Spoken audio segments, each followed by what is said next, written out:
And so I realized that the first 7 years of a child's life is when they work really hard to indoctrinate them. All right. I've done a video on about spelling and what spelling is. All right.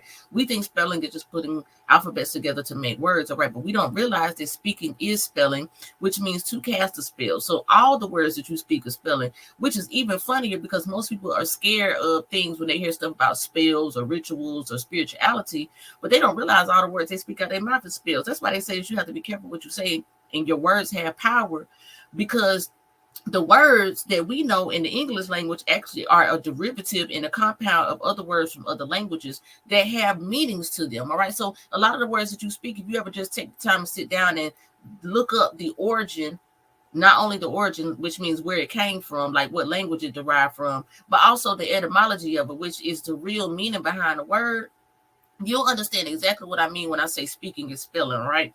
So you know that you better be careful what you say, and you listen when people are speaking to you about what they're saying, because sometimes it's a hidden message in there. So what I realize is when she's always like, I'm gonna give you an example. So for instance, like we might be getting ready to go somewhere, and I'm getting all my stuff together. We're getting ready to go out the door. She might be like, do you have your wallet? And I'm like, girl, you know I got my damn wallet. But then I might get out of the car, or I might be like, yeah, I got my wallet. So like, leave me alone. Stop trying to check me. But then when I get to the car or look at my purse, I don't have my wallet.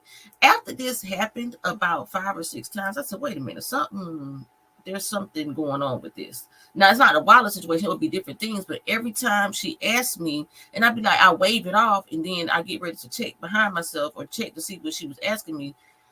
It was something that was there. Like it was a sign telling me that I needed to do this. So I started saying, you know what, let me pay attention to when she's doing it, because it feels like spirit is communicating with me.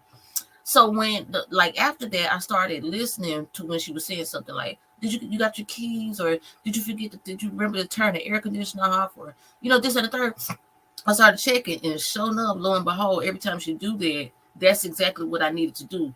It was basically what I figured out was it was spirit. It was spirit communicating with me through her. All right, because like I said, the reason I know this is because, like I said, children are very, very connected to the spiritual energy and the spiritual existence of themselves. All right, especially if you don't allow them to be infiltrated by the music, the media, the indoctrination of education, religion, things of that nature. All right. So it's very important. Not only what must we protect children from, the dangers of society and the masses, you also need to protect them as far as protect their spiritual intellect and energy and emotional energy when it comes to spirituality. All right. Because a lot of them are your connection to your